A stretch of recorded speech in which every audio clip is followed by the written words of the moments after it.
হঠাৎ এসে তাদের মূল্যায়ন কমায়, নিজেদের মান সম্মান কমাচ্ছে। বিনয় যারা করে তাদেরকে আমরা রাজনীতি দেখতে চাই না। তারা আসলে যে 2-4টা ভোট বাড়বে তা কিন্তু না। কলকাতা এরা ব্যবসায়ীদের মতো। শেষ সময়ে প্রচারণায় মুখর হয়ে উঠেছে ঢাকা 17 আসনের উপনির্বাচন। নৌকার পক্ষে ভোট চেয়েছেন চলচ্চিত্র তারকারা। হিরো আলম প্রসঙ্গে নায়ক ফেরদৌস বলেন, কোনো ভাইরাল ব্যক্তি দিয়ে সমাজ ও দেশ চলবে না।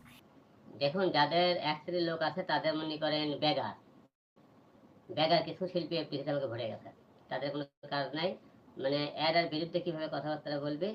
আসসালামু আলাইকুম সুপ্রিয় দর্শক বন্ধুরা, অবশেষে হিরো আলমের জন্য মহা সুসংবাদ এসেছে।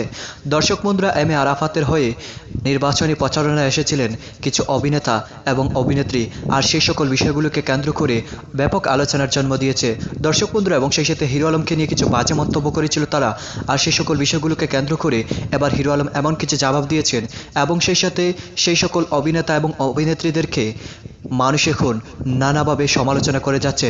তো দর্শক বন্ধুরা, এবং সেই সাথে সেই সকল বিষয়গুলোকে কেন্দ্র করে হিরো আলম অত্যন্ত চমৎকার কিছু কথা বলেছেন, এবং সেই সাথে কিভাবে সেই সকল বিষয়গুলো তিনি হ্যান্ডেল করেছেন। তো দর্শক বন্ধুরা, চলুন আমরা প্রথমে হিরো আলমের মুখ থেকে সেই সকল বিষয়গুলো জেনে নেই, এবং সেই সাথে সাধারণ জনগণ সেই তারকা এবং তার অভিনেত্রীকে কি বলে যাচ্ছে। অবশ্যই ধৈর্য সহকারে পুরো ভিডিওটি দেখবেন, তাহলে এই সকল বিষয়গুলো পরিপূর্ণ বুঝতে পারবেন। মুখর হয়ে উঠেছে ঢাকা 17 আসনের উপনির্বাচন। নৌকার পক্ষে ভোট চেয়েছেন চলচ্চিত্র তারকারা। হিরো আলম প্রসঙ্গে নায়ক ফেরদৌস বলেন, কোনো ভাইরাল ব্যক্তি দিয়ে সমাজ ও দেশ চলবে না। এদিকে বস্তিতে কালো টাকা ছড়ানোর অভিযোগ তুলে নির্বাচন নিয়ে শঙ্কা জানিয়েছেন জাকের পার্টির প্রার্থী। বিস্তারিত রফিকুল ইসলামের রিপোর্টে। আর একদিন পরেই ঢাকা 17 আসনের উপনির্বাচনের প্রচারণা শেষ। তাই তো নিজেদের অবস্থান জানান দিতে প্রচারণায় ব্যস্ত কর্মী সমর্থকরা। অংশ নিয়েছেন চলচ্চিত্র তারকারাও। বৃহস্পতিবার বিকেলে কড়াইল বস্তিতে নওগাঁর প্রার্থী মোহাম্মদ এ আরাফাতের পক্ষে গণসংযোগ করেন চলচ্চিত্র নায়ক ফেরদৌস ও জনপ্রিয় টিভি তারকা তারিন। এ সময় তাদের সঙ্গে ছিলেন বিশিষ্ট সাংস্কৃতিক ব্যক্তিত্ব নাসিরুদ্দিন বাচ্চু। নির্বাচনে যোগ্য প্রার্থীকে বেছে নেওয়ার আহ্বান তাদের। অনেক সংকট আছে, এই সংকটগুলো সে মাথায় নিয়েছে, এবং তার মতো একজন শিক্ষিত বুদ্ধিদীপ্ত মানুষ যদি আমাদের সংসদে যায়, তাহলে আমাদের মনে হয় যে আমাদের সংসদ আরও বেশি প্রাণবন্ত হবে এবং আরও বেশি কার্যকর হবে। সবাই যেন নিরাপদভাবে, সুন্দরভাবে, সুষ্ঠু পরিবেশে যেন নির্বাচনের প্রচারণায় অংশগ্রহণ করতে পারে। ভাইরাল ব্যক্তি দিয়ে সমাজ দেশ চলে না বলে জানান নায়ক ফেরদৌস। আমাকে ভালো যোগ্য প্রার্থীকে নির্বাচন করতে হবে। সো আমাকে বুঝতে হবে যে কে অযোগ্য। যে একজন দাঁড়িয়ে গেল, আমি নিজেই বলছেন যে ভাইরাল, তো একটা ভাইরাসকে তো আর দেহের ভিতরে আমরা ঢুকতে দিতে পারি না। ভাইরাস ব্যাকটেরিয়াকে দমন করার জন্য আমরা ওষুধ ইউজ করি। তো সেই হিসেবে কোনো ভাইরাল দিয়ে আমাদের এই সমাজ চলবে না, এই দেশ চলবে না। এই দেশ চলবে যোগ্য মানুষ দিয়ে। বনানী কাঁচাবাজারে গণসংযোগ করেন জাকের পার্টির প্রার্থী রাশিদুল হাসান। বস্তিতে কালো টাকা ছড়ানোর অভিযোগ তুলে নির্বাচনের সুষ্ঠুতা নিয়ে শঙ্কা প্রকাশ করেন তিনি। সুষ্ঠু না হওয়ার নিয়ে যে একটা শঙ্কা তো দেখা দিয়েছে, কালো টাকার ছড়াছড়ি ব্যাপকভাবে বস্তিতে, ঘনবসতি এলাকায় কালো টাকা ঢুকে গেছে, এবং ভীতি প্রদর্শন করা হচ্ছে যেন ভোট দেওয়া হয়, বিশেষ প্রার্থীকে যেন ভোট দেওয়া হয়। 500 টাকা, 1000 টাকা, 5000 টাকার কাছে নিজের ইমানটা বিক্রি করেন না। সকালে মাটিকাটা এলাকায় গণসংযোগ করেন জাতীয় পার্টির প্রার্থী শিকদার আনিসুর রহমান। জাতীয় নির্বাচনকে সামনে রেখে এই উপনির্বাচন সুষ্ঠু হবে বলে আশা তার। নির্বাচনের আগে স্বল্প সময়ের মধ্যে মানুষের কাছে যাওয়াটাই হলো মুখ্য জিনিস, বাট এইটাতেই যে শুধু মানুষ কনভিন্সড হয়ে ভোট দিবেন, শোডাউন দেখেই ভোট দিবেন, আমার তেমন মনে হয় না। আমার মনে করি যে মানুষ তারা দীর্ঘদিন বসবাস করেন এখানে, ওনারা রাজনৈতিক নেতৃবৃন্দকে চেনেন, বিভিন্ন দলকে চিনেন, হ্যাঁ, ব্যক্তি বিশেষে মানুষ কারা প্রার্থী তাদেরকেও চিনেন। সব বিচার বিশ্লেষণ করে ওনাদের যদি সুযোগ পান, ওনারা সঠিক জায়গায় ভোট দিবেন। এই এলাকার ঢাকা 17 সাধারণ জনগণ খুবই লাঙ্গলকে ভালোবাসে। ওনারা লাঙ্গলের যে স্মৃতি, এরশাদ স্যারের যে কাজ, ভালো কাজ, সব মিলে মানে আমি মনে করছি যে আমরা অত্যন্ত শক্তিশালী একটা অবস্থানে আছি এখানে। আগামী 17 জুলাই অনুষ্ঠিত হবে ঢাকা 17 আসনের উপনির্বাচন।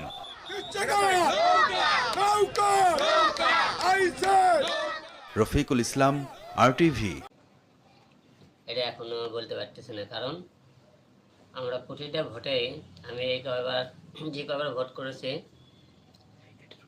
সেই কয়বারই ভোটের দিনে আমার সাথে ভেজাল হয়েছে, আপনারা সবাই দেখেছেন।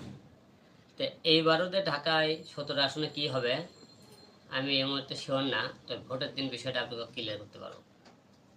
আচ্ছা, অনেকেই যারা আপনার প্রতিদ্বন্দ্বী যারা রয়েছেন, আপনি তাদের মধ্যে কাকে প্রধান প্রতিদ্বন্দ্বী মনে করছেন? এবং আপনি অনেক সময় আমরা শুনেছি অনেকগুলো সংবাদে যে আপনার নির্বাচনী বাধা বিভিন্ন জায়গায়, বিশেষ করে সাততলা বস্তিতে একটা দুর্ঘটনা ঘটেছিল, এবং অনেকে অনেক কথা আপনার বলছে যে আসলে ভোটের মাঠে হিরো আলম অতটা যোগ্য প্রার্থী না। এটা আসলে আপনি কিভাবে ব্যাখ্যা করবেন?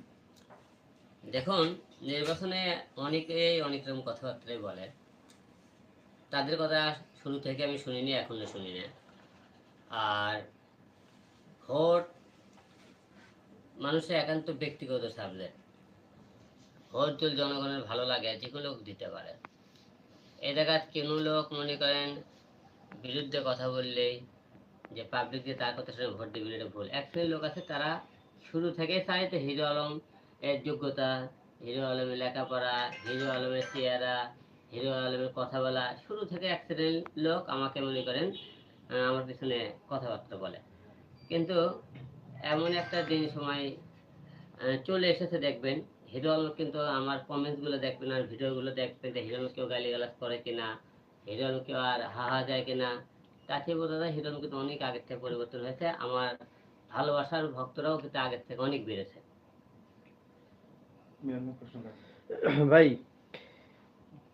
আমাদের এফডিসির একজন শিল্পী, খুব সিনিয়র গুণী শিল্পী আপনাকে নিয়ে কথা বলেছে যে ভাইরাল হলে তাকে নির্বাচনে দাঁড়াতে হবে কিনা, এবং নির্বাচনের জন্য যে ভোট চায় তারা মানুষ মনে করে, তারা নিজেরা মনে করে যে আমরা যার পক্ষেই যাই তার জনমত বাড়ে, কিন্তু অ্যাকচুয়ালি তো এটা না, বাস্তবে ক্ষেত্রে এটা না, এবং তাদের নিজেদের মূল্যায়ন তারা নিজেরা কমাইতেছে। একজন অভিনেতা সর্বসাধারণের জন্য সবাই তাকে পছন্দ করে, কিন্তু অভিনয় করা আর রাজনীতি করা দুই সাবজেক্ট।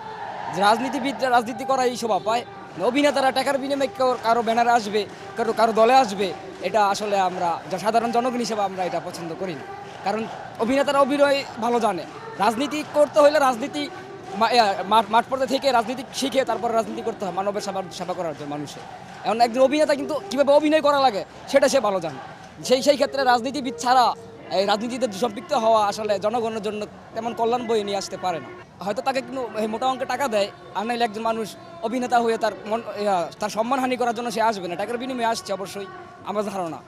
এটা নাও হইতে পারে, কিন্তু আপনার অভিনেতাটা আমি আসলে অভিনয় যারা করে তাদেরকে আমরা রাজনীতি দেখতে চাই না। আমি সাধারণ মানুষ হিসেবে মনে করি যে সেলিব্রিটি, সেটা ক্রিকেট হোক বা চলচ্চিত্র হোক, যে কোনো সেলিব্রিটি যখন খণ্ডকালীন কারোর পক্ষে প্রচারণা করার জন্য আসে তাদের সাথে তার সম্মান কমে। এটা আমরা সাধারণ মানুষ হিসেবে কখনো চাই না যে সেলিব্রিটি একজন আইসা আমাদের যে কোনো প্রতিনিধির পক্ষে খণ্ডকালীন প্রচারণা করে তারা চলে যায়, তাতে তার সম্মান অবশ্যই কমে এবং আমাদের কাছে বিভ্রান্ত মনে হয়। সেলিব্রিটি মনে করে যে আমাকে যারা ভালোবাসে, আমাকে যারা প্রচারণা করে তাদের পক্ষে মানে আমার ভালোবাসাটা হইয়া ওই প্রতিনিধিকে নির্বাচন করবে, এটা ভুল। সেলিব্রিটিটা এই কাজটা করা উচিত না আমি মনে করি। যে সেলিব্রিটি সে তার স্থানে তার ইন্ডাস্ট্রিতে সে তার সম্মানের সাথে থাকবে, আর সাধারণ নির্বাচনে যারা আদর্শ নিয়ে কাজ করে, ছোট থেকে কাজ করে, রাজনীতি করে, এদের রাজনীতি আর সেলিব্রিটির রাজনীতি কমপ্লিট ভিন্ন। বাংলাদেশের রাজনীতিগুলি এমন হয়ে গেছে বর্তমানে, যেখানে তারা লোকগুলিকে হায়ার করে নিয়ে আসতেছে, এবং বিশেষ করে চলচ্চিত্র নায়িকাগুলি বর্তমানে যেভাবে নিজেদেরকে আত্মবিসর্জন দিয়ে নিজেদের মান সম্মান কমাচ্ছে, এতে আমার মনে হচ্ছে, আমি সাধারণ জনগণ হিসেবে বলতেছি, তাদের সম্মান কমতেছে। বিশ্ববাসী তাদেরকে চিনে, তারা অনেক সম্মানী একদম অভিনেতা হতে পারে অভিনেতা। তাদেরকে আমি বলবো, তাদের উদ্দেশ্যে, তারা যখন কোনো প্রার্থী প্রতিদ্বন্দ্বী হয়ে তারা যখন এখানে না আসে রাজপথে, তাদের ইজ্জত তারা রক্ষা করুক, আমি আহ্বান রাখতেছি তাদের কাছে, যেমন আপনারা সেলিব্রিটি হিসেবে থাকেন।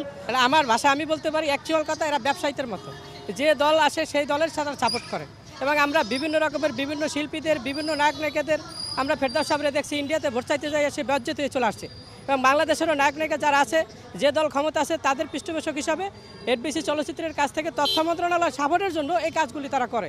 কিন্তু একটা লোকের ব্যক্তি চেতনা থাকা উচিত, একটা নায়কেরা যারা মানুষ ভালোবাসে তেমনি ওইরকম তার নিরপেক্ষ থাকা দরকার। কোনো দল তার করা উচিত না, তাহলে তার মানুষ ভালো বলতো। করতে বলিয়া নায়িকারা প্রচার করতে বলিয়া যায়, আবার আমার করে ভোট দিয়ে আনুক আমার গায়ে জয়যুক্ত করে, তখন হংকংকি দেয়, অন্তত ছবি দেখতে আর মজা লাগে না। তখন এই ঘরে বই অন্তত রাজনীতির দেখলে নায়িকা ঘরেই পাওয়া যায়, তা আমাকে ছবি দেখতে তার হলে যাওয়ার লাগে না। তাদেরকে তো মাঠে আনার দরকার পড়ে না, তারা রাজনীতির বাইরেই থাকুক। আমাদের দেশে কিছু কিছু রাজনীতির নেতারা আছে, তাদের জন্য জিনিসটা নষ্টর ভিতরে হয়ে যাচ্ছে। তো আমি মনে করি এইসব বিষয়ে যেন রাজনীতি যারা বড় বড় মাথা আছে তাদেরকে বলা উচিত যে এইসব কাম না করাটাই ভালো। এইটা এক একজনের নিজস্ব ব্যাপার। আমার কাছে মনে হয় যে না, পরিবারের সকলে মিলে যদি আমরা একসাথে কাজ করি এবং সঠিকভাবে ভোটটা হয় এবং যোগ্য ব্যক্তিকে নির্বাচন করি, আমি সেটাকেই মনে করি সার্থকতা। শুধু সেলিব্রিটি এনে বা ওরকম ফেস ভ্যালু আছে এরকম কাউকে এনে শুধু তার মাধ্যমে প্রচারণাটাই হলো, কিন্তু আসল ভোটটা কিন্তু হচ্ছে না।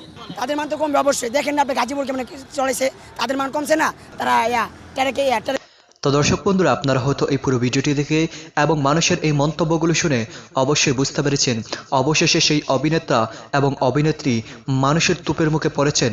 আর হিরো আলমকে নিয়ে বাজে মন্তব্য করেছিল যারা, তাদের কঠিন জবাব দিয়েছেন হিরো আলম। তো দর্শক বন্ধুরা, এবং সেই সাথে আপনারা হয়তো এই পুরো কথাগুলো শুনে অবশ্যই বুঝতে পেরেছেন হিরো আলম কীভাবে কনফিডেন্সের সাথে তিনি সেই সকল বিষয়গুলো হ্যান্ডেল করেছেন। তো দর্শক বন্ধুরা, এবং সেই সাথে আপনারা কি আশাবাদী হিরো আলম ঢাকা 17 আসনের সংসদ সদস্য হতে চলেছেন? আপনাদের কি মতামত অবশ্যই কমেন্ট করে জানিয়ে দিবেন।